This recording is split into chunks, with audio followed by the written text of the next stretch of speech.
there's no scientific thing about how that works. But you see, these Are you ready? applications that are working. Hello? I mean, it makes sense to me to start with. I'd like to say your names so everybody knows everybody. Terry. Tony. Tony. Bill. Bill, Jamie. Robin, Kat. Now, a couple of things we point out right from the start, which you've probably heard a million times. We don't teach you anything here and we don't tell you anything. It's very important to understand. When you understand what we're pointing to, you'll see nobody can ever teach you anything and nobody can ever tell you anything. What we do is point toward and ask you to look to where we're pointing to see for yourself. No matter what you've read or no matter what you've understood or no matter what you believe. There's nobody who can give you anything and there's nothing you can ever get. And what we point to, as I say, you'll see it's the base of all the ancient scriptures, if you look into them closely now. Hinduism, they call it Advaita. Advaita translated means non-duality. So it's a non-dual manifestation. You'll see the same thing in the Buddhist text, but I'll say it's non-conceptual, ever-fresh presence awareness. And they add onto that just this, nothing else. Exactly nothing other than that. That non-conceptual, ever-fresh presence awareness, which you are right now.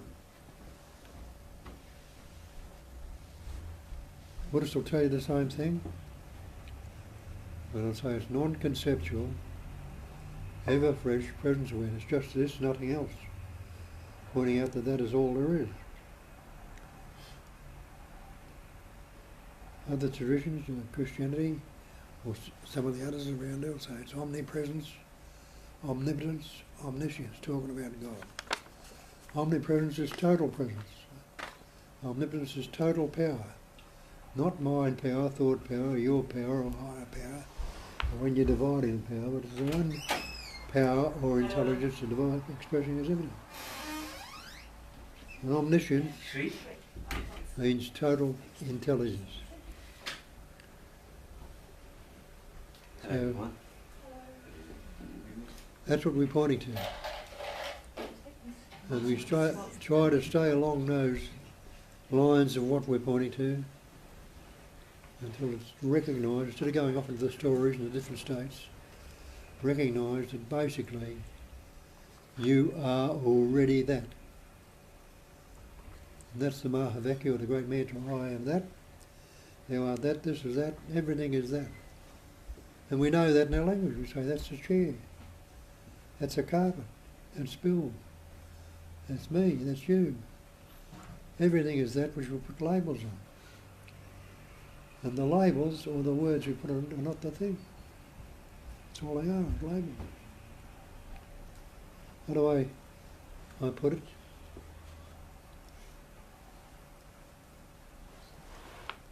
I can't tell you anything and I can't teach you anything. All I can do is point toward and ask you to where I'm pointing. That's what I said before, no? Yeah, that's okay. That's important. Worthy of repeating. Yeah. Now when I put it, I'm not speaking to anybody. I'm not speaking to any mind. That body, mind, entity or individual you might think you are, I'm not speaking to that. What I'm speaking to is that I am, that I am. That I am is the sense of presence that expresses through your mind is the thought I am. Just this, nothing else. That's all of it. That sense of presence. So I'm not in very good form tonight. I got a couple of teeth out yesterday and the fellow else. I'll let Kat take over and carry on from there. And I'll have a listen for a change. So let's know what you've understood or what you've grasped. Which cat? Yeah, this cat. The red cat is taking over.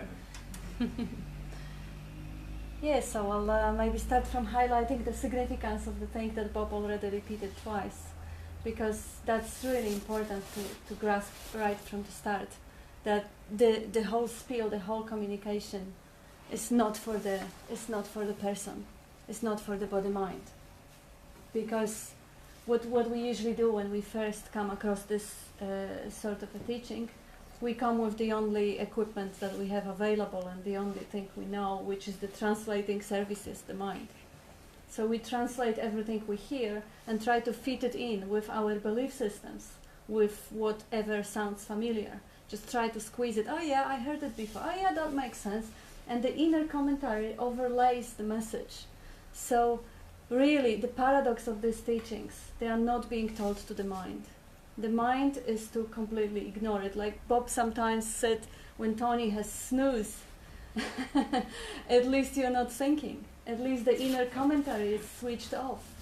I'm not snoozing, I'm meditating. With the eyes wide shut. Whatever. Anyway, that's really essential for the start, because what is it to hear the message is that presence awareness, or that consciousness, or that whatever way we want to call it. Something is more like again, every word is going to be wrong, but rather than listening with the head, we kind of try to relax and listen with the heart, with the core of our being. Listen with something that may find the resonance, that may find it, the sense of the thing that is actually distracting us from that natural sense of well-being, or the sense which Nisargadatta described as nothing's wrong anymore. It's usually the story, it's the head, is the fact that this moment as it is not good enough. We would like this moment to be different. We would like ourselves to be different, to be somewhere else, do something else. Like normal, average, mundane life, washing dishes, carrying the water, chopping wood is no good. So that sort of resistance comes from comparing the situation with whatever the ideal is. And this is the translation that happens so subconsciously that we are not even aware with. And the same sort of translation and comparison goes on when we listen to non-duality. And this is undesirable. So this is why this message sometimes has to be heard 1,000 times before it really penetrates to that thick veil of translation, of interpreting. So it is really about listening with the heart and trying to find something that will make it feel home. It's really about that basic feeling of nothing's wrong anymore. Feeling of this is okay. This moment as it is okay. This world, this body, this, like Bob is calling it heart to heart. And you want to explain the heart to heart the way you do? Or you don't feel like jumping? If you listening from head to head, there is no communication. Because you'll have your concepts, and I'll have my concepts, and we won't be communicating at all, it'll be just one way. And when I say listen from the heart, I'm not talking about your physical heart. I'm talking about the heart as the core of your being, or if you like to put it another way, as the centre of the spirit. There's a core or a heart essence in that. And everybody knows what a heart-to-heart is. Because you've had a one-to-one conflict with somebody who's in great pain or difficulty, and you'll say afterwards, I felt my heart open up and go out to them. You mightn't realise, but that was a heart-to-heart, when you felt your heart go out to them. When that core goes out to the core that's expressing, then there's the natural communication. And there can be great healing in that. Great love, great joy. So to cultivate it, if you can. If you hear the story in the tale instead of rubbishing, make that move to go out and see if you can take it in with the core of your spirit.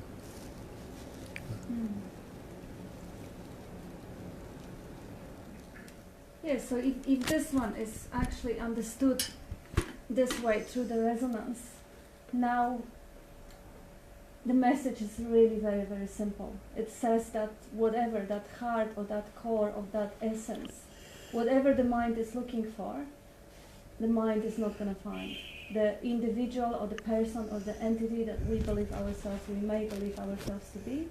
They are not going to achieve anything, they are not going to change, they are not going to find enlightenment. They can as well just give up.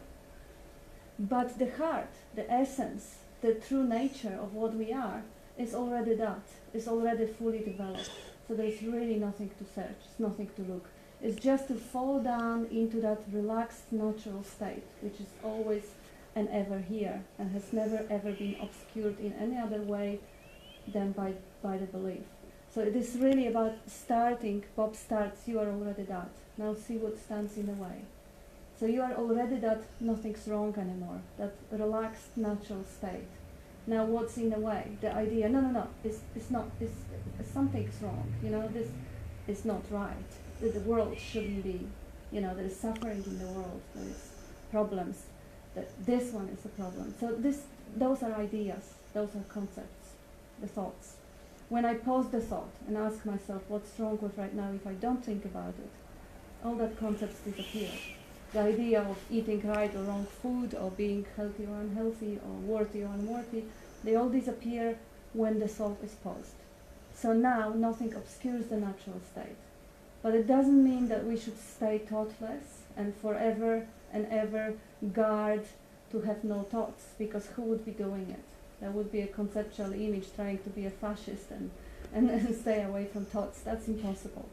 Thoughts is natural functioning. Just like objects are part of the seeing, thoughts are part of the thinking, sounds are part of the hearing. So they will be showing up. It's just to let them appear and disappear, move on, just like sounds move on, or clouds move over the sky. And rather than have the habit of relating those thoughts as ultimate truth that is happening to me, the person, and now I have the evaluation over the thoughts, that overlay of interpretation is the problem, because that creates the uneasiness, that creates the resistance, the idea that something's wrong, something should be changed.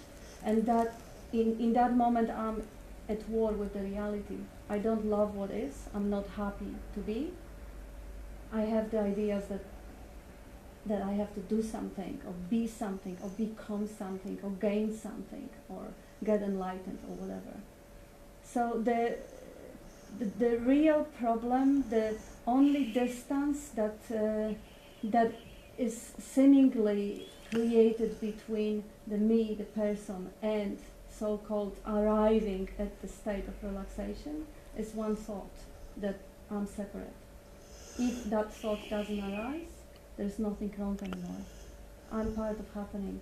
This is my speaker, this is my car, this is my coat, and this is my environment, and nothing's wrong anymore. This is just the life appearing at this moment at that shape. So not speaking to anybody, not speaking to any mind. Looking for the resonance, for that sense of naturalness and relaxation that comes from the heart. Because down deep inside, all of us, we actually know it.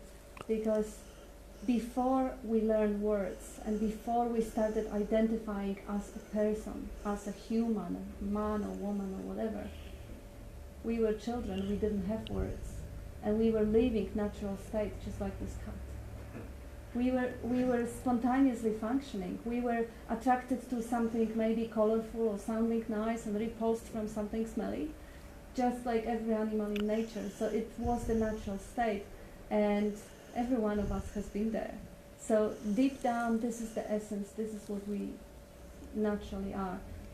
Throughout the conditioning, we created the separate entity for a reason. How would we wake up to the beauty of our true nature if we didn't fall asleep to it? So now, if the idea of being a person, relating the world to the person, is still happening, this is also part of the beauty, part of the appearance. So it's good to actually have patience with it. It's good to embrace it as something natural, as something sweet. Oh yeah, selfing is happening. Okay, see how long it lasts. Because if I have resistance towards my selfing, or towards my reactions or responses or whatever, then it is actually the ego is paling the layers over the layers. Like the basic word I remember, Terry, you used as an acceptance. It kind of suggests that there's somebody there who is agreeing for the reality to be the way it is. And of course it isn't. It isn't. It's just a natural state of absence of resistance. Acceptance is not an action, it's absence of its opposite, of resistance. So in that moment, which every one of us had hundreds of or millions of thousands of whatever moments when nothing was wrong anymore, starting from the fact that we all sleep at night and there is nothing wrong when we sleep. And then also moments when we are doing something. This Wi-Fi is playing up.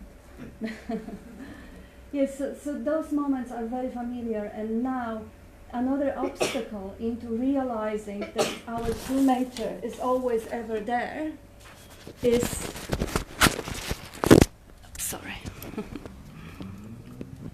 is the idea that it should be something very flashy, or it shouldn't be just a boring, ordinary state. Like the cat is in natural state. It has never ever developed the idea of being separate and being apart and being lonely and unworthy. So it has never needed to wake up from it. But when we had this sense of contraction, and then there is a moment of nothing is wrong anymore, it feels like, yeah, but come on, that's not worth it. Like, I'm looking for a great bliss. I'm looking for a final enlightenment, to be a huge, like Jesus or Buddha, you know. It's ordinary states. It's boring.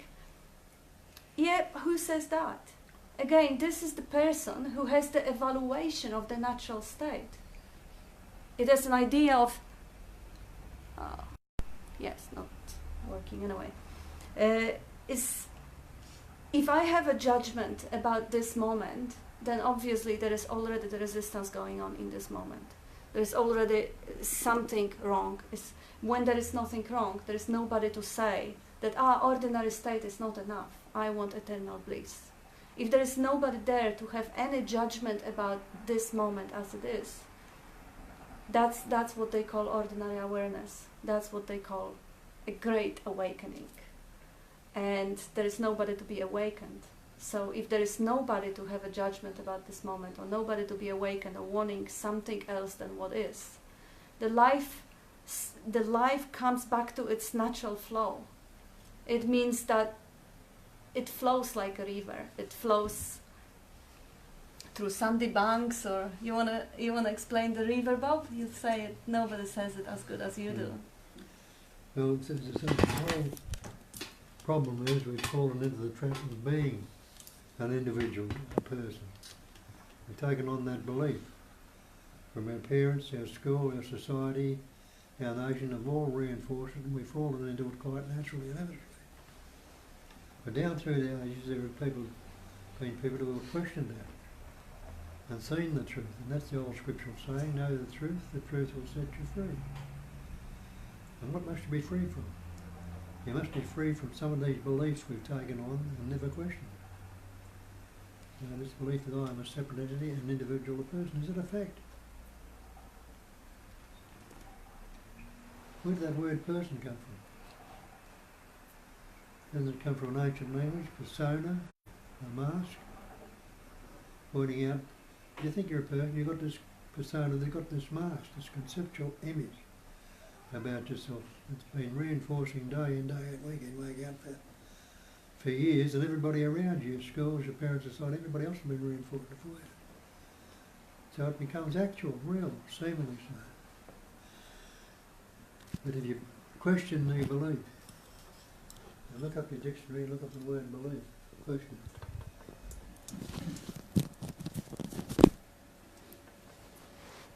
Definition of belief is an unquestioned acceptance of something in the absence of reason.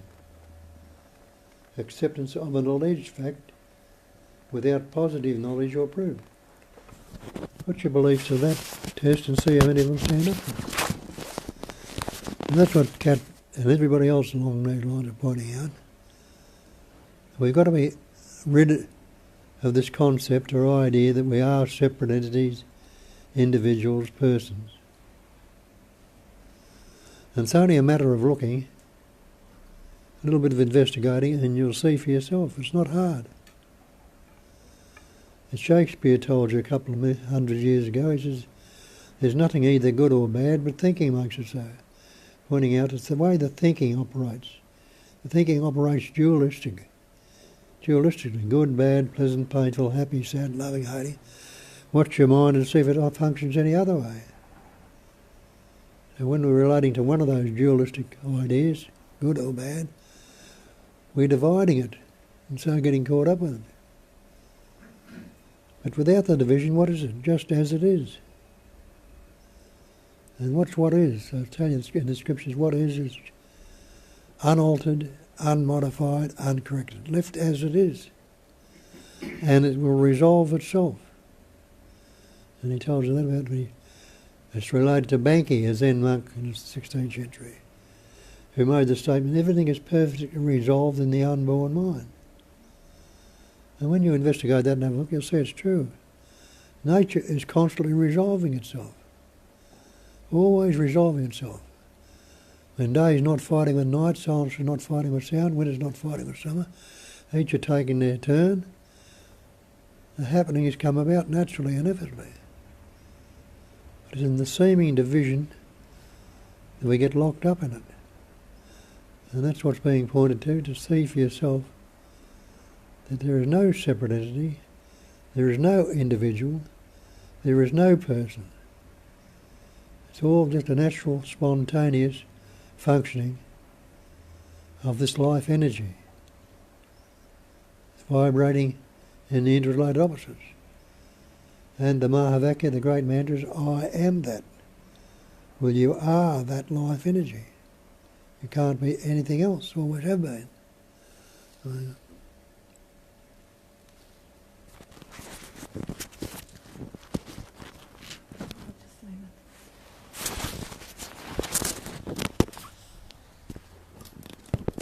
Yeah, the easy way actually to show it, and my favorite way of when Bob is talking about it, is presenting it as one essence that is animating the whole appearance.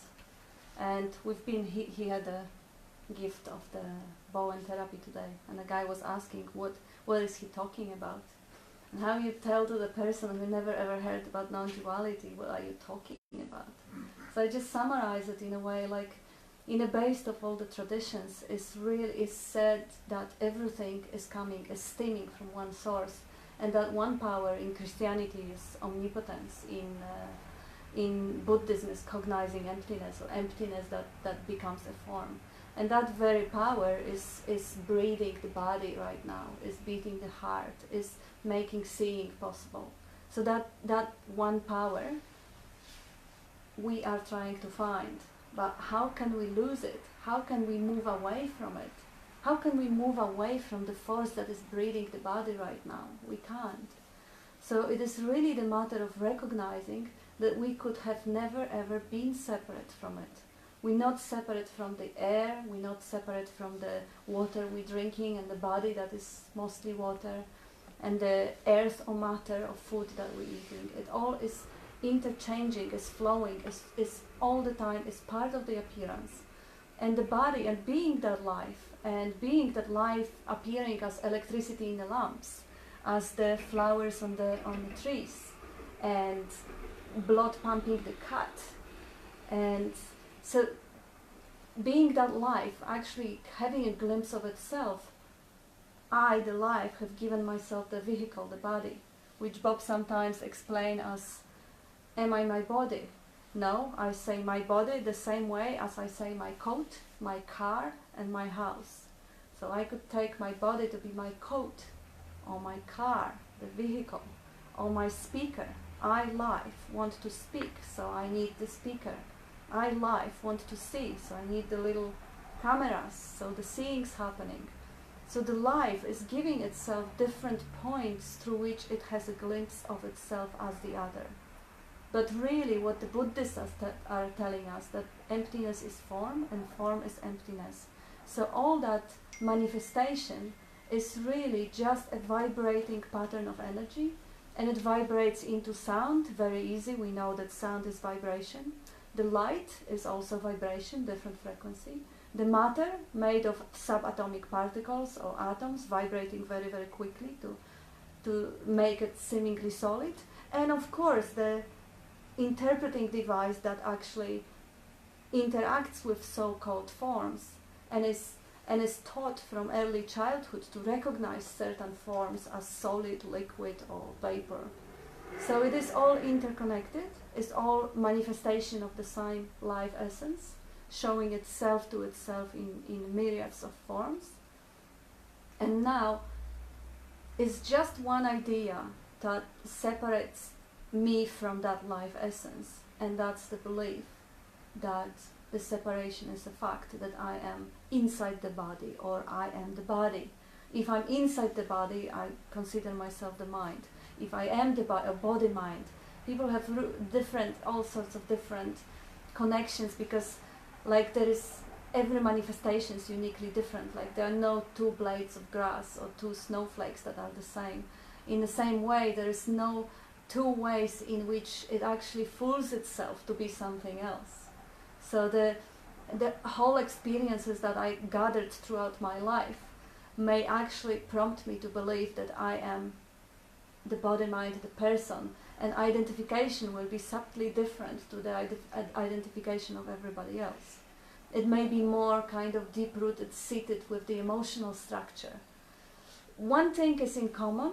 This is the resistance, the sense that as it is wrong, that I'm unworthy, world is not good enough, this is all not right, this moment is not right.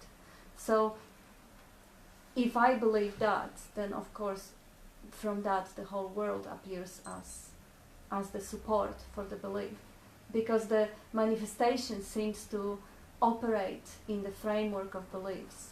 So something is labeled or named as the word, and it is believed as separate. And that very belief hold it real. So it is kind of, because it's all one, it kind of feeds of itself. The mind gives reality to objects, seeming reality, because it can't do it. It's the dream. It's just like the dream at night. When we go to sleep, Bob was having a snooze yesterday by the computer, and suddenly he woke up and he says, "Whose husband? Whose husband?" He got busted. I said, "No, you must be dreaming." He was dreaming that somebody's husband got sober and then busted. Obviously got drunk, and he was worried about it. But it never happened. It's the dream. And in the dream, when we are dreaming, the world seems so real that sometimes we wake up with the feelings, emotions, with the responses. Sometimes the heartbeat is, or sweat comes out on the body because it feels so real. So the same way, the reality that we are looking around right now, it feels so real, because the life essence, which Bob calls intelligence energy, is the omnipotence. Omnipotence. It has absolute, complete, total power to make real anything it pleases. So when it creates a piece of art, like this moment, with a content of this moment, it will be so beautiful and so real and so perfect that everything else will be easier to question. But this will be standing before our eyes. That's the mystery of it. That's the magic of it. But doesn't mean that it is real. Doesn't mean because it can't stand to investigation. And the investigation can be done in few different ways. It can go the way Rai Bugita, which is Bob's favorite, suggests, showing up that everything we see is actually a thought formation. Like, would I see that lamp if I wasn't taught right from childhood to actually see it, to distinguish it from the space? How the eyes and the mind were trained to actually distinguish the objects, to see them, to recognize them, repeatedly give them reality and give them solidity, give them a permanence. Little babies, they can't see objects as permanent. They actually float in and out in the ocean or river of different sensations. But we we learned the solidity of things and validity of things. So now, those are thought formations that are being believed and agreed upon, and they are fed. And thought, what is thought? Thought is a vibration. It's a subtle vibration, just like a sound. So Rai Bugita shows everything as a thought formation being believed, being fueled by that, assured by the life essence, and then recognizing it as thought shape or thought form. You know that thought form is just the image, is just a vibration, it's really a shadow picture, it's nothing. Or it can be done from the other way. Every sense can be separately investigated. Sense objects as inseparable from the sense perception. The way Bob's suggesting, the seeing is happening. And now the mind creates the seer and the seen. So mind splits the process of seeing into seer and the seen. And that's impossible, because when I take the seen away, the seer makes no sense. And when I take seer away, the seen is not being even perceived. So everything is a part of a seeing. Or if seeing is impossible, the seer can't be called seer anymore, and the seen can't be a seen. So it really is a completely artificial split that again has been learned with the conditioning. Because without that split, we wouldn't be able to make up anything of the appearance, and we wouldn't be able to appreciate it the way we do. So it happened. It doesn't matter why. It is as it is. So in the same way, the hearing, seeing, tasting, touching, smelling, all the senses is as if whatever I'm seeing is part of the seeing. So the object and the whole scene, I am whatever is within my gaze, whatever I can see, that is what I am. Whatever I can hear, that's what I am. Whatever I can think, that's what I am. And again, at the same time, this is what I am not. Because it can't be only pointed, it can't be explained. So I can say, I am everything, without exclusion. Or, I am a basic screen on which everything, the Maya, appears. So from that standpoint, I am nothing. I will say, neti neti, I'm not the body, I'm not the objects of perception, I'm not the perceiver, I'm not the hearing, I'm not any of the patterns that appear on the basic screen, I'm basic screen. But here we have duality, the screen and the objects. So when I am nothing, now the next step is to recognize that the objects that originally through the investigation I deselected and rejected as not me. So I'm not the seeing, I'm not the hearing, I'm not the forms, I'm not the thoughts. They also nothing. So I am nothing, and everything else is also nothing. So there isn't any separation between me and everything else. But this is again, if that is being heard with the mind, that is going to be a really, really complicated technical operation to go through and try to work it out, and that's completely wrong. If there is any trying to grasp it or understand or follow the words and make this combination, equilibrium, whatever, the calculation in the mind, it should be dropped right away, because it cannot be resolved in the mind.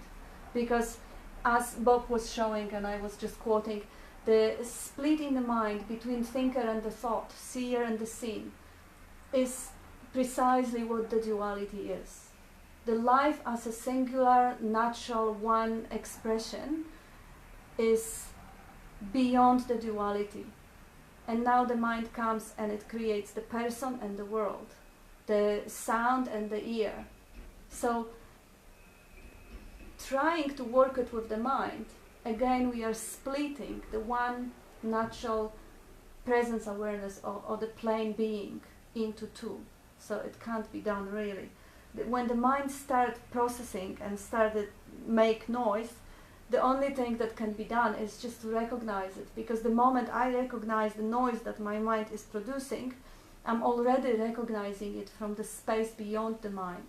When I see the mind trying to work something out, that is itself is an object in consciousness. So I'm the consciousness, the space like awareness in which that processing is going on.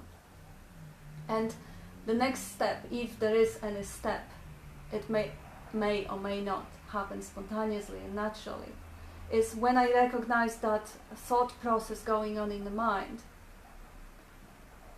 it usually already is already enough. That light of attention or the life essence is not fueling that anymore that much, so it will kind of dissolve in itself.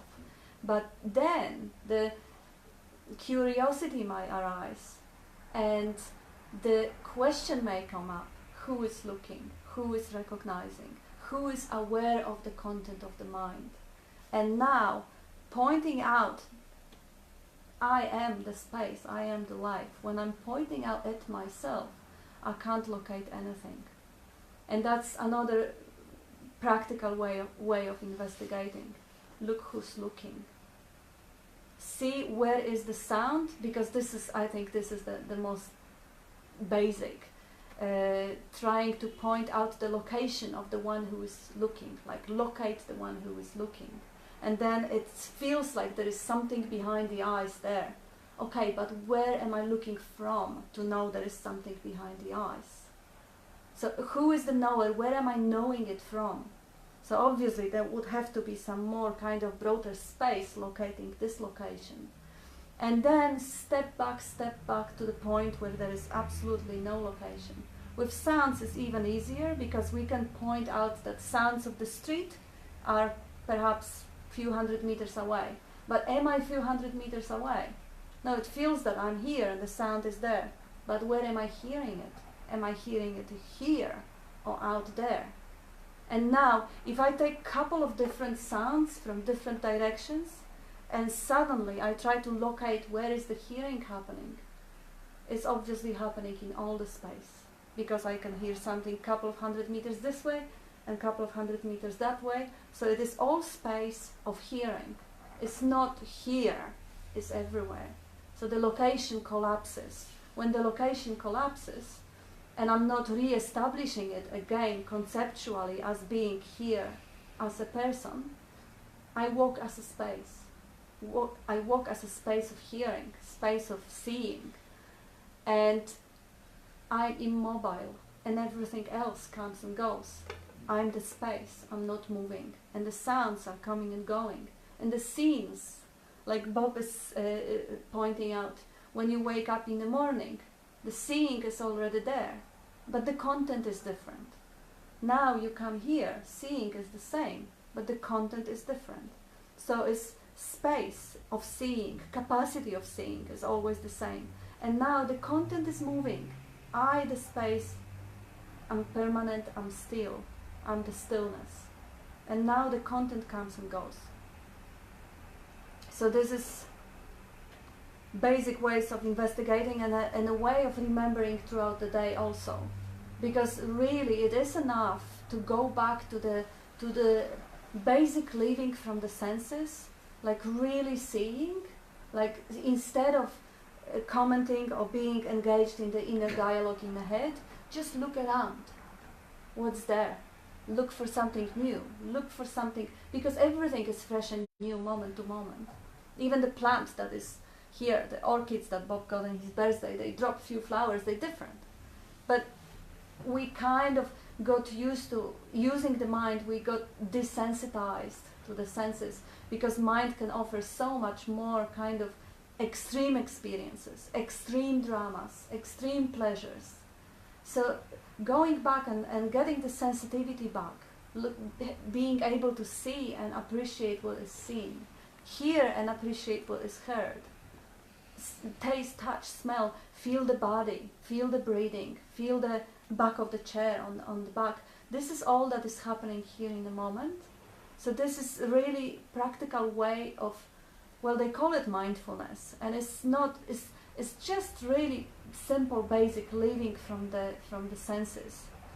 But to know who is doing it is another question.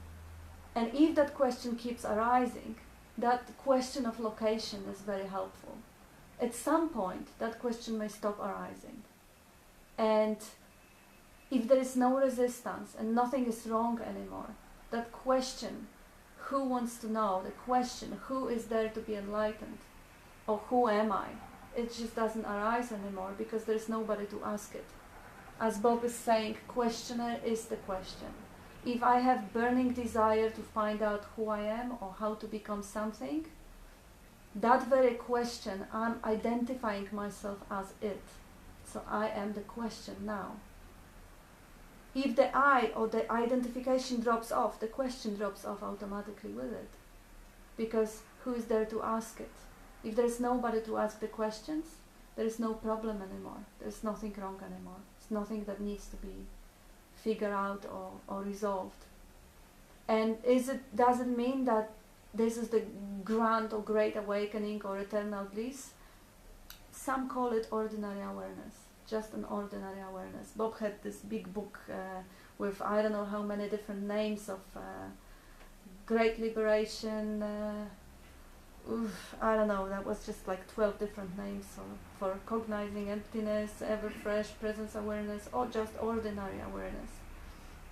And then when there is nobody who would protest, oh yeah, but I want something special, I want something bigger, better, more pleasurable, I don't want ordinary is boring. That's still the person, that's still the mind evaluating and having an ideas about it. Because what's beautiful about this natural state, when there is nobody to object it, every moment becomes holy, becomes saint, becomes beautiful, becomes much, much more alive. Everything is precious, everything's holy.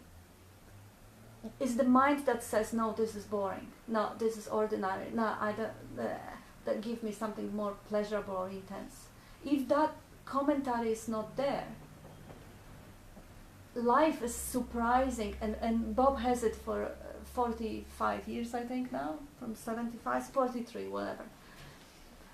And it's ever fresh. It's ever fresh. He's got ever fresh insights every day, where that beauty of that brilliant, creative life essence that he is showing itself from different angles, and it never ends. It never stops.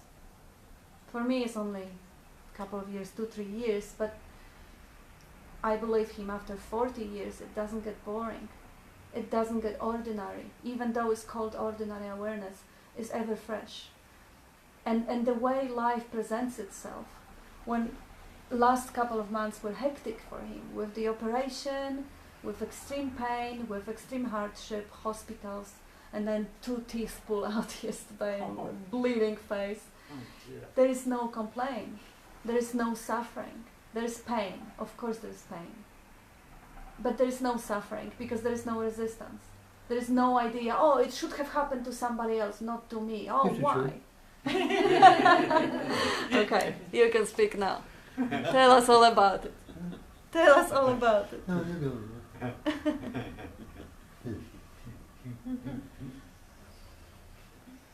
That's all. It's available to everybody. So everybody has to recognise your natural state. They call it a quality of cognising or knowing. Emptiness. But the Buddha told you what that meant when he said the emptiness is form. Meaning that all these patterns, shapes and forms, including you, me and everything else, are emptiness. He says emptiness is form, and the form can be nothing other than the emptiness. Now that sounds like a deep riddle until you look into it. And like all these other things, the simplicity of it is understood when you investigate and have a look yourself. If emptiness is form, well, the form can be nothing other than it. That means you, me, and everybody in this room is empty. Empty form. And have a look at that. See if it's out. Can you find a centre in that body you call you? Can you say a spot where it all starts? Where it all begins? Tell me if you can. When you look at your card, say there's a spot where it all begins. You can't say it's not beginning. And beginning means it's not static. It's happening right in this moment. Ever freshly beginning. It's all that emptiness, patterning, shaping, forming. In reality, nothing has ever happened. They point that out when the Raibu, when they say there's no creator, no God when they're creating, no creation, all this pattern, shapes and forms, including you and me that appeared creation, and there's no creature. We are all creatures, creatures. But as a creator and a creation, you can't find one. It all spontaneously vibrates and happens. It's spontaneous function. Happens by itself. And when you look at it, when does now begin? Well, you've got to say, you can't label it and say, oh, it began there or somewhere else. You can only say it's beginning right now. You can't put any spot on it when you say it began. And when is it ending? You'll say it's ending right now. So you see this thing we call time has really got no duration. That's all time is duration. Duration has a start, a finish, and an ending to it, you know, a middle to it and an ending. But there's no duration to this functioning intelligence energy right now. It's spontaneously ever fresh, happening, shaping and forming. So, are you anything other than that? Don't you know that as I am? Put it another way, I am that, or that is I am. You know that. Everybody knows it. How many of us remember it? I see, that's all right for somebody else to be that, but not me. But when you look into it, see that word that, then you realise all this manifestation, you can't separate one single thing from that. We know it in our language. That's a chair. That's a garment. That's Bill. That's Tony. That's me. That's Judy. That's Jamie. We're all that. And that is what we are without the label Tony, chair, carpet, stuff like that. They're the words we've learnt. Every word you have ever spoken or ever likely to speak has been learnt. There were no words when that you were born with. Can you tell me when you were born? You can't remember because there were no words when you were born, you don't know. You were told you were born at such and such a day. And we learnt words at about the age of 2, 2.5. We've taken on these words, but have a look, every word you've ever spoken, or ever likely to speak, has been picked up along the way. Because there are no words you were born with. And have a look at that again. Is the word the thing? When you investigate the word water, can you drink the word? Can you swim in the word? Can you wash in the word? Can you dry yourself in the word? The word fire burn your mouth if you speak it. Can you heat yourself with it? Can you cook with yourself? So what's this word I or me when you investigate it? Investigate it in the same way and see what power that's got. Now, there's nothing but a word we've learnt, put the label on and take it to be real. And we've got I'm Bob, the Australian, the good fella. I'm happy, I'm unhappy, I'm fearful, I'm anxious, people don't like me, people love me. All these conceptual images I put upon myself. Take them to be real and believe in them and function from that position. So no wonder I'm unhappy, miserable, fearful and anxious when I'm functioning from a conceptual image or dead label based on past events, experience and doing. So seeing everything fresh and new. If it's fresh and new, it's appearing right in this immediacy, right here and right now. And the appearance is constantly changing. Look in this manifestation again and see there's nothing static in it. That body you've got is changing right now. Every breath you take is changing. It's constantly changing. All the ideas and concepts and images you've had are changing. The patterns are changing. So you can't say there's anything static there that you can relate to as I am this, I am that. No, at all, it's not. It's all static. Let it be static. Let it be as it appears. See what happens then when you're not taking thought for it. As Christ told you, take no thought for your life. what you shall eat, what you shall drink, what you shall wear. He said, look at the lilies in the field. Solomon in all his glory wasn't arrayed like one of these. Solomon couldn't make a lily in the field of beauty. And he says, which of you by taking thought can add 1 cubit to his stature? Try and make yourself an inch taller by taking thought. You realise you can't. And then you start to realise the thought is not the thing, it's not the real, it's not the actual. But we've believed in it, taken it on, I can do this, or I'm aware of this. And I can go on this, and afterwards one we put away their shoulder. But after all, I'm only a human. You call yourself human beings. And if you believe in a God, you're called God the Supreme Being. What happens if you take that label human off and take that label supreme off? Where are you going to come from then, without the label? Isn't there just pure beingness left? Now can anyone in this room negate that beingness? Can anyone say, oh, I am not? You can't, because the knowing that you are is the reality, is the actuality. So you can't negate your beingness.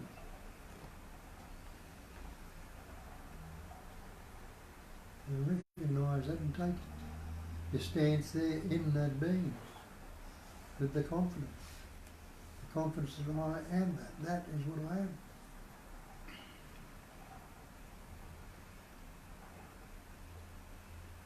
And if anything appears on that, because it usually feels like, okay, but I am not life, I am limited, I am inside the body.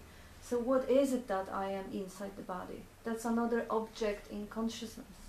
If I feel the sensations on the body, I can't be the sensations, I'm the knowing of it.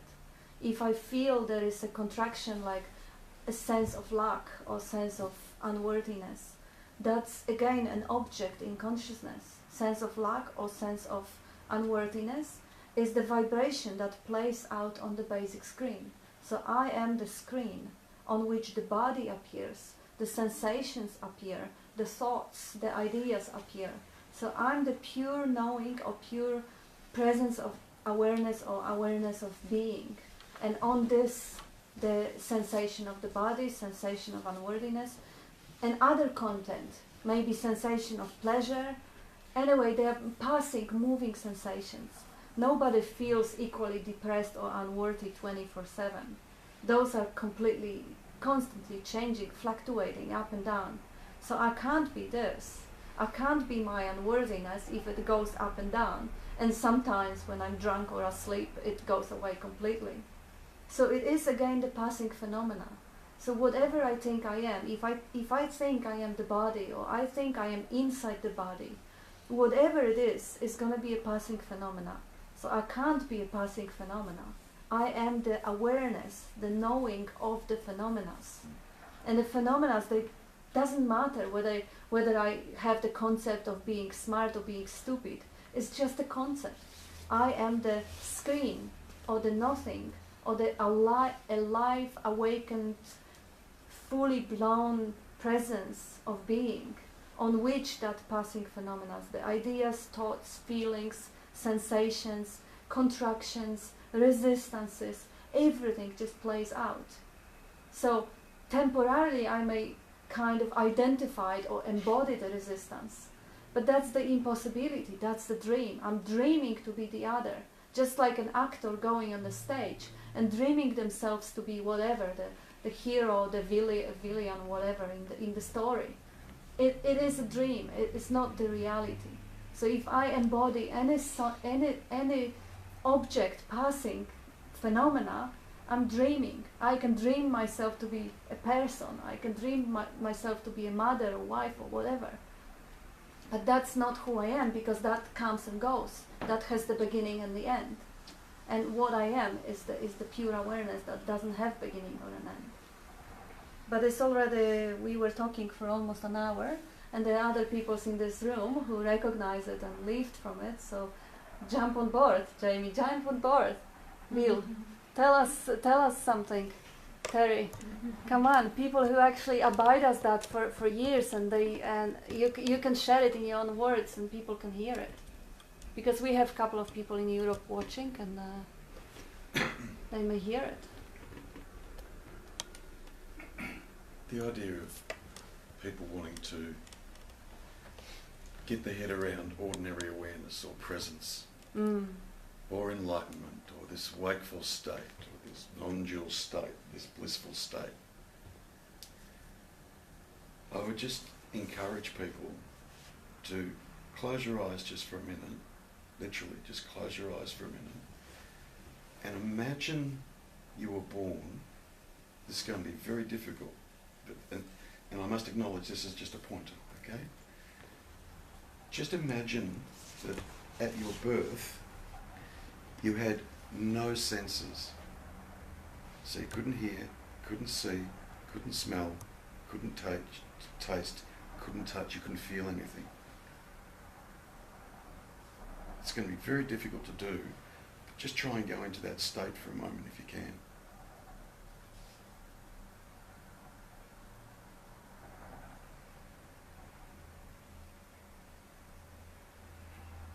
Now open your eyes. This is it. This is it. Now, could you say, even though there were no senses experienced in the body of that baby, if it's you or another baby that you're aware of that happens to be like that, the baby's still alive. It's still there. There's still a presence there. But it's not aware of it. Could it be aware of itself without any of those senses? Couldn't be. You know, it's these senses that we're born with, if you like, that enables the separation or the duality to manifest. And it does that so as it can experience itself. Because if it didn't do that, it would just be like the baby coming into the world, absolutely no senses. It's there, but it wouldn't know it was. Wouldn't know anything. There'd be nothing, but it would still be. So, you know, some people call it God. That's okay, you know. If God didn't divide itself, if you like, couldn't know itself. Absolutely couldn't know itself. If it was just one complete, absolute singularity, like that baby, if you like, one singularity, couldn't know anything. Couldn't be anything, couldn't feel anything, couldn't see anything. There'd just be nothing. But it still is. It still is. Yeah? And for it, Kat was touching on it beautifully, you know. Non-duality is about singularity, and that's what I'm talking about now, just singularity. And for that singularity to know itself, it seems to split off, so as it can experience itself in a myriad of different ways. As a tree, as an insect, as a person, as Hitler, as Gandhi, as Bob, cat, the cat, you know. Whatever, but it's still that one life essence. So it's a tricky game that's getting played here. You know, it does it so well, it doesn't even know that it's doing it. That's how tricky it is. Doesn't know. Yeah. It's just, that's what's manifesting, you know. And some of the manifestations, for whatever reason, you know, end up in a room like this, or end up being exposed to non-duality, or even other teachings can point to this. It doesn't have to be strictly non-duality, but even other teachings can point to this, you know. They find themselves, and it's got nothing to do with themselves, they also find themselves just turning. So that singularity, not only does it have the capacity to split off in a myriad of different ways, but it also has the capacity to turn and know itself, and know that it is. It just does. And it's completely impersonal. You know, it's got nothing to do with the seeming me. that seeming me that is here. You know, and that's why Bob, you know, has been talking for years about investigating that. Is there a me? He keeps saying there's not. And a lot of the other teachings keep saying there's not. And where they're going to believe that's the case, and that's why Bob also says, start from there. Start from that you are that one. Start from there, that you are that livingness, that beingness. Start from there. Be there, start from there. You know? And unfortunately, I don't know too many people that have the capacity to do that, but it's a great pointer. You know, generally we start in our head. That's what Kat was talking about. Conceptual, everything's a concept, you know, and you have to come to see that and Bob says it beautifully. The word is not the thing. Terry, my name, does not describe who or what I am. My age certainly doesn't describe, if I told you my age, doesn't describe who or what I am. Where I went to school doesn't describe who or what I am. You know, the fact that I was married, that also doesn't describe who or what I am. I'm a father, that still doesn't describe who or what I am. All those things that I've just listed, everyone's experienced that. Most people have been a dad or a son or been to school. Still doesn't describe who I am. You know? It's not until we get into what Kat was talking about, that sense of separation. I'm separate. Then a huge self-description comes into play. I'm scared.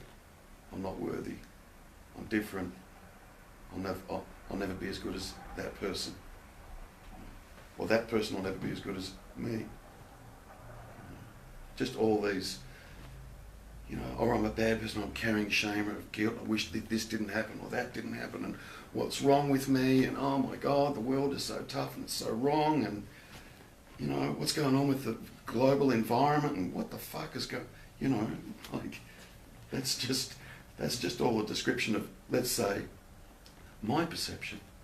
And everyone's going to have their own little perception going on, or their own little concepts going on in relation to who they think they are and what the world is. And all those concepts are nothing but words. And we give meaning to a word. If you want to take it a step back from that, we give meaning to a sound. It's just a sound. A word is just a sound. And we give meaning to a certain sound. You'd have somebody sitting opposite me that might be speaking in a completely different tongue, a language that I don't know. And they could be saying some dreadful things to me. And if I have no idea what those sounds mean, it's not going to impact me at all. It's just like nothing is going to happen. I might still, then again, I might still even have a judgment, and the judgment might be, come on mate, you're in Australia, speak English. You know, like it just goes on and on and on and on. But it's just a sound, and we give meaning to a sound. You know, so who am I? I'm a sound. What the fuck, really? It's like if you really break it down to trying to really describe who I am, you know, you go, I'm a sound, or you could take it up a couple of levels and go, well, look, the reality is when I try and search for who I am or what I am, all I really discover is I am memory. Because if you take that away completely, I'm sitting here and I'm nothing. If I have no history whatsoever, I'm just sitting here. It's all gone. The whole concept of Terry goes. My whole life goes. All those experiences, all that data input that's happened over my life goes. So that's another way of looking at it. At best, when I go looking for myself, is I can say, I am memory. Whoa. And that's gone. So, and memory is only a description of what I was, not what I am now. Just what I was. So I don't know if that's helped anybody. Yeah, good. And the order of importance also. Yeah. Like what's more important than the other? For some people, the relationships, the jobs, and they all get such an importance that you become a slave of the order of importance or meanings that you give to things in life. While life, as it flows as a river, it doesn't really give any meaning to anything. Whatever shows up is being addressed. Whatever doesn't is not. Question I have is, while I can understand what you're saying, Kat, but the only tool I have to process what you've said is it's exactly the same mind which is getting in the way. So how do you get to what you're saying, where using the particular instrument which is the one which is actually causing duality?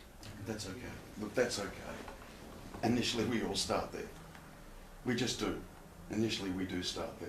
Yep, there is a questioning. Who am I? Even that question, who am I, arises in the mind. Yeah. So it's, Bob used to use the analogy, and it was beautiful. You know, the mind is something that gets used like if you get a thorn stuck in your arm. How do you get the thorn out? You find another thorn and dig it out, and then once you've dug them out, you throw them both away. So for a while, or for a moment, however long, yes, the mind does get engaged. But if you really, really, really look deeply, deeply into yourself, not so much into what other people are saying or what I'm saying. The whole invitation is about for you to look for yourself. Look, like literally look. If you look deeply enough, eventually what happens is that you just come to see, or you come to realise the answer is not in there. It's not. But you have to come to that. You know, and if you're not there yet, that'll still be used. And it's okay. It's totally okay. That's what I wanted to hear. Yeah, it's totally okay. It really is. I mean, that's all you got. That's all I've got. To investigate as such, initially to investigate, that's what you've got. Yeah, takes thinking and mind to even question, am I the body? Doesn't it? You know, am I this? You know, am I that? You know, am I this? It's still a thought process. So, yeah. Here is an interesting way to go about it.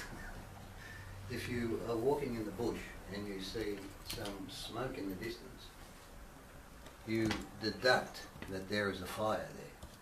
You might even smell the smoke.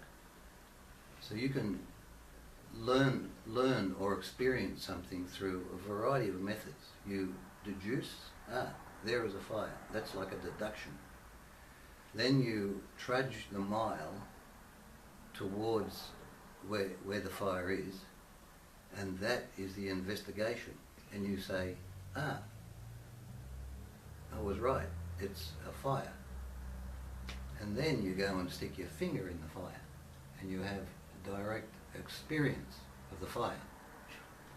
So with this discussion, you can deduce that your essential nature is prior to experience, because if you're not experiencing, you can sort of deduct that. You can say, well, if I'm not experiencing, or not having any thoughts, then you say, oh yeah, I can sort of deduce that, I can deduct that, I can figure that. Then you do the investigation as Bob suggests, and Bob says, is seeing happening? And it certainly is. It's not a trick question, and you can't deny it. Here the investigation starts. Here is walking towards the fire. The investigation, when you say is seeing happening, the thought I see, as Katrina very nicely said before, comes up after the seeing. So the seeing is already happening before the I see. And the eyes, which are responsible, so to speak, or result in seeing, are just simply prisms which, you know, reflect light in and out and leave a picture in the brain. So what the hell is seeing? It's not the body, and it's not the mind. So seeing is just happening. What is seeing? So now we've made the deduction, we've done the investigation, and when you say, what is seeing? Well, it must be something apart from the body and the mind. You immediately have, albeit only for a moment, a direct experience that you are that open space in which everything appears. You must be, because you've just done the investigation. You can't escape it. You can't summon that space, and you can't banish it. You can't alter it. You can't add to it. You can't dismiss it.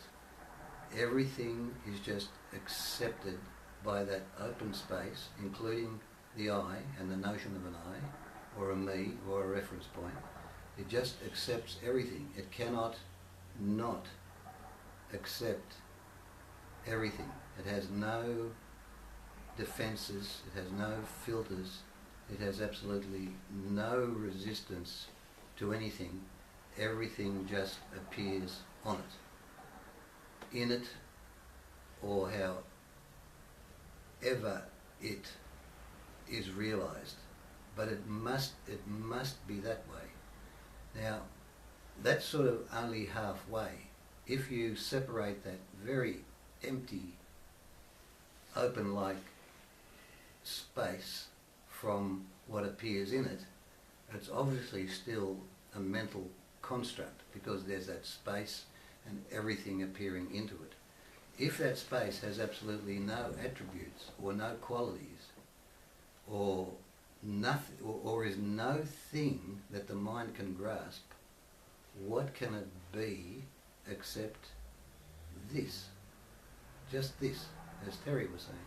What can it be except just this? Because you wouldn't see yourself, in a sense, because it's got no qualities, so it must be this. All that's left is this. There is just this, and that's it. In this thisness, you can't be a second ahead of it, and you can't be a second behind it. You can only be in here right now. You can have a thought about this morning or a projection about tomorrow, but that is just appearing in this. So there is only this ever-present, ever-fresh thisness, and that's what you are. Nice.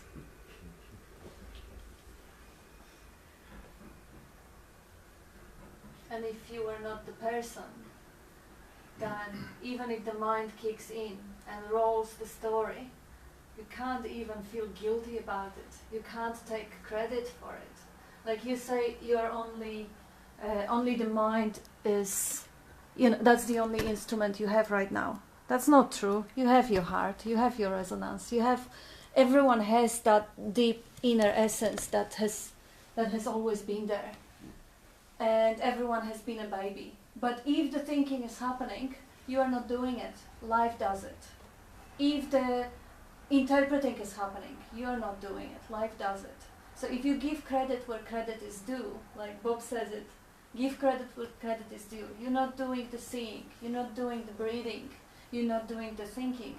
You're not even doing the identification with the body-mind. None is of your doing. So you don't really have to worry about it. The only thing you can do is just to wake up to what life is doing. Okay, life is doing the selfing right now. Or life is doing the judgment right now. So let it do what it does. If you really leave everything as it is, whatever is happening, the content of this moment, okay, the judgment is happening, resistance is happening, the body is contracted, maybe the hatred is being exhibited. But this is what life does. This is the pattern that has formed throughout life. Every experience that I had since early childhood has formed that pattern of personality. And now life is expressing through whatever is available. And it's not exactly it's expressing through, it's also expressing us, that personality. But who am I to take credit? So from that standpoint, if the person person is really a fiction, I can never be guilty of anything. This is leading to one other point which I need some help with. In most practices, whatever they may be, whether you're doing studying, music, learning, physical training, whatever, they're all way with a path. Do step 1 and then do step 2 and then step 3, step 10, you get to where you are. What I hear in this room is it's some kind of a pathless process. Yes. It's not like saying do this as a first step and then do it 10 times, then you go to step 2. No, because the one who is a doer is a But- fiction. Correct, but something where we for our entire life we've been conditioned towards trying to find out what is the step 1. I'm not hearing the step 1 yet. It's because you're already at the destination. Yeah, that's the Yes. problem. You're already there. I think what helps is understanding what's meant by this self, this entity, and that was what was sort of confusing for a lot of people, and for me especially. Who is this self? Of course I exist. I am real. I am. And there's a sense that, and what is this? And the self for me, what helped me to understand it was the sense of self was the sense, the feeling in the body that I'm the thinker, I'm the feeler, I'm the doer. So when thinking is happening, or choosing or decisions, there's a sense that there's a me, an entity that's doing the thinking, that's making the choices and the decisions, that's doing the actions, it's feeling the feelings. It's not the actual thoughts themselves that create the sense of self. It's a feeling that there's me doing it. So therefore there's all the guilt and shame and pride that comes with the actions that happen through this body. But for me it was that clear seeing that there's no thinker there, there's no feeler, there's no doer. Everything's just happening, everything's just verbing. There's no noun in there. The mind is it's a wonderful tool, it shouldn't be discounted, but the tool has taken itself to be the mind has taken itself like it's running the show. The mind's not running the show, but it's a very useful tool. We use our mind every day. It's a very creative instrument, but it thinks it's running the show. It's like the hammer that we use to build the house feels like thinks it's building the house. It's being used. The mind is used as part of the functioning. But there's no entity in there that you find. But when you take yourself to be the thinker of the thoughts, if you think if there's a sense that I'm creating these thoughts and the thoughts can own you, and that's when the thought you'd start to beat yourself up with the thoughts, is a sense that I'm the thinker, so therefore these thoughts, they'll turn around and they'll own you and they'll create suffering. But if there's a sense that thinking is just happening, the thoughts are allowed to just come and go. It doesn't even matter what the content of the thoughts are.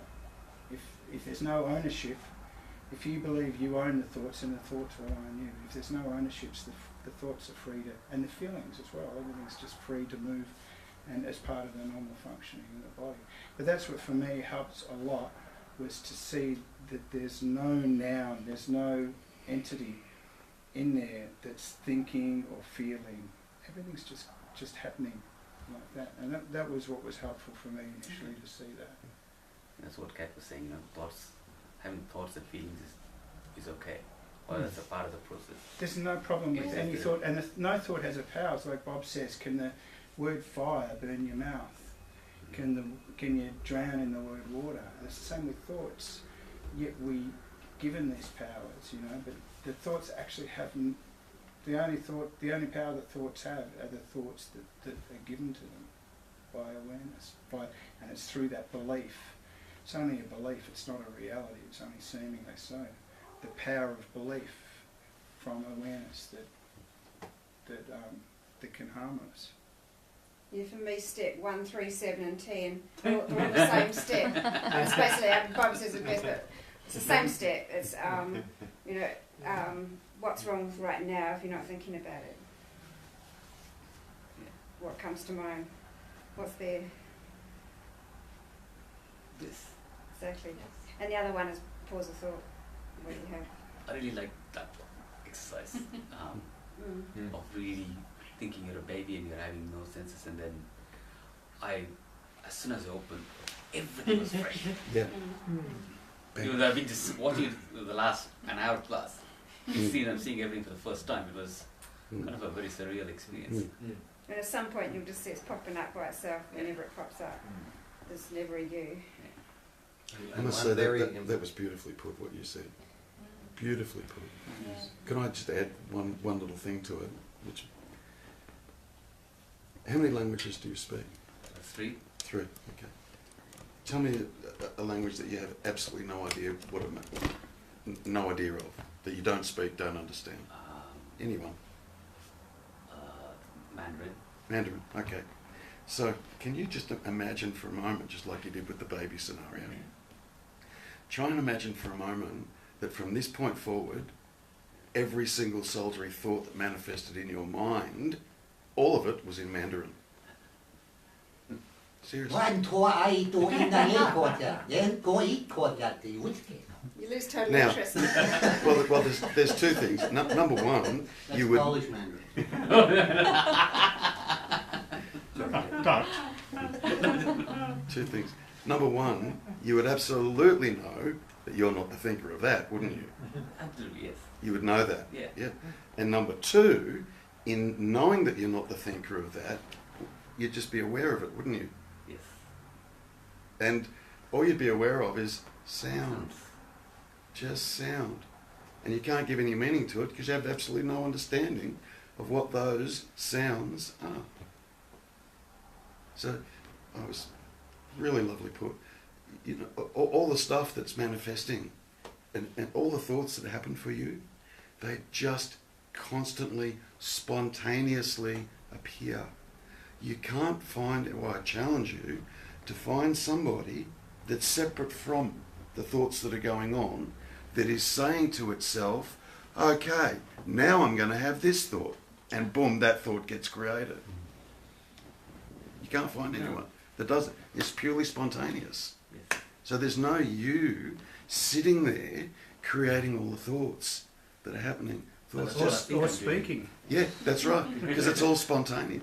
It's all just purely spontaneous. I have no idea what's going to come out of my mouth the next second. I don't. I had no idea, that I was going to say anything here tonight. That baby thing just popped into my head whilst I was sitting here. I went, oh, that's interesting.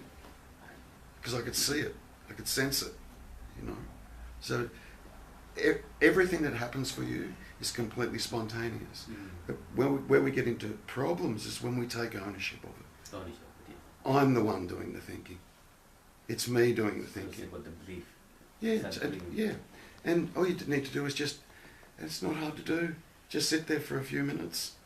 And If the thought comes up, then if you feel like you own the thoughts, then there's a feeling like I've got to work this out. Because I'm thinking, and you sit there, that's why you sit there ruminating, trying to work out it's just a thought. It could have been any other thought that appeared. For some reason, this thought about whatever appeared, and you might spend the next hour ruminating, trying to work it out in the mind. And if you realise, yeah, but if you see the thought from who you are, you see the problem from the solution. So you are the solution, and the problem is appearing in you, and the problem is this rumination that's being identified with. When it's seen through the investigation that there's no thinker in there to be found, there's no entity, there's no reference point to be found, then you're kind of left with just what is, which is reality, which is who you are. Then the thoughts are free to appear. They can appear, and the mind is a wonderful tool, and it's very creative. But if we're not identified as this false reference point, and we're just being who we are, you can see when an unhelpful thought, it appears in you, and it's just witnessed and noticed, and it's just left alone. It's not touched, and it just evaporates like a puff of smoke. It has no effect on you, just like the word fire. The thought fire is not going to burn your brain, is it? One very important pointer that Bob's got, and I think it has to be mentioned, and people are sick of it, and that's the blue sea. Now, why does Bob give us the story about the blue sea? He says, go down to the water with a glass, scoop up the water and you see it's clear. So you've done the investigation. The blue water is actually clear. You've done the investigation. It's clear. And you put the water back in, walk up to the sand dune, and lo and behold, you look back at the sea, it's blue. So why does Bob give us that? It's like you do the investigation, you can clearly see that the I is a phantom or doesn't exist, is just a wisp. And everything happens just like you haven't even done the investigation. Because I'm sitting here, I think I'm waving my arms around, I think I'm waving, talking, I can feel the seat, my bum on the seat, I'm hungry. I mean, it feels like it's all happening here in this location, and I know that that's never going to change. And I know with every humanoid sitting here that that's the same case. You do the investigation, you see that the I is a phantom, you see that it's just a construction, you really are the empty space in which all those constructions are held, and then you just leave it, and the truth sets you free. And there's a comfort in that, you know. Yeah. What's And that's the not- old Zen saying? You know, first there is the rivers and the mountains, and there's no rivers in the mountains. There's a rivers And and then the there's mountains the again. mountains again. Yeah, Because that's the right. appearance comes back, but there's no longer the belief, the investment in this sense, sense of self. Mm. So you just live your life exactly as you always have, except you're no longer troubled and trapped by the sense. Which is a big revelation for me, because until Kat mentioned this, I thought the whole way to do this is try to become thoughtless, which is impossible. No. No, So- not necessary. It's just seeing them as blah blah and not Yes, not this acting is Just a- like as sounds, yeah. just like passing trams, you know, the Mm. content of hearing are passing trams, the content of thinking are thoughts. Thinking's wonderful as well too. We can, you know, create and imagine all sorts of wonderful things. But when the thinking turns on us Yeah. and it starts to tell us that we're not good enough, we're separate, makes us Yeah. fearful, and that sort of thing, then that thought is not helpful, and it's recognised, and it stops, because when you're no longer acting from that reference point, that sort of thinking stops. It's really just sort of dies off, and you're just left with a wonderful, creative, spontaneous mind, and you go on. The life, the livingness goes on, but there's a sense of ease and lightness in the body, because there's that sense of feeling that contracted individual, that separate individual, is suffering in itself. Mm. It's just that suffering just evaporates, and there's a sense of, you just open up, but you go on, you live exactly the same, but there's nobody there Mm. doing anything. I think, as you said, the hammer started thinking it is a carpenter, which is what for most of our Yeah. thoughts become ourselves. Because we call the thinking me. Yeah. There's me, I'm thinking, I'm doing, I'm feeling. You just see like they've got the life of their own. Like this morning, I was just really noticing how like a notion flashes in and then it's verbalised. And sometimes verbalised 3 times in a row. And it's just, but the notion flashed in, I know it did before they got But verbalised. that's the duality. The duality, this is all about non-duality. Non-duality means not two. It doesn't really mean one, it means not two. And the duality that we've created, imagined in our mind, is the thinker and the thought. The feeler and the feeling, subject, object. That's the false sense of duality that we're imagining, which is not the case. That's the negation. There is not two. There is just seeing, thinking, feeling, tasting, touching, doing, happening. Mm. There's no seer, feeler, taster. Right That's up, the not two. right up to the point of, you know, until you see it for yourself, you actually believe that it is you doing the thinking. Yes. There's no ifs or buts about that. All human beings believe that. Yeah, I'm responsible for what I think. I'm doing. After all, it's happening here. You know, that's generally But when you but if you truly, really investigate that, and it's so easy to do. It's so unbelievably easy to do, and it amazes me that human beings walk around on this planet and don't realise this. Total suffering, yeah. Just sit there for a minute, 2 minutes, 5 minutes, Anybody and can choose see it. Yeah. to think nothing. If you're the arbiter, if you're the creator of all the thoughts that are if human beings rather, and I'm not just pointing to you, okay, but if human beings really believe that they're responsible for all their thinking and they're choosing to think and act and react according to whatever it is that's bubbling up in their minds, and after all they're the ones that are creating what's bubbling up in their minds, if that was absolutely true, they'd be able to turn it off. Yes, that's right. The simple realization or the simple seeing of that automatically eliminates a me there that's doing that. Yeah. Automatically. Like that's It's so just happening. profound Yeah. when you see that, you know. Then you can kind of sit back a little bit in your everyday life, just going on with your life as you ordinarily would, and just watch it. Watch it. Instead of being it. Oh, and it gets all thick and sticky and it's awful. Just watch it. Okay. There it goes. Can't stop it anyway. There it goes. There's Whatever. a big difference between hearing thinking and listening to thinking. Yeah. There's a certain attention That's a good point. that happens. So when thinking's happening, if you hear a conversation in the next room, what's your name? Shri. Shri. Okay, you hear a conversation and all of a sudden you hear your name, Shri. They're talking blah blah blah blah blah blah, Shri, and you go, oh, they're talking about me, and then there's your attention goes to that conversation because they're talking about me.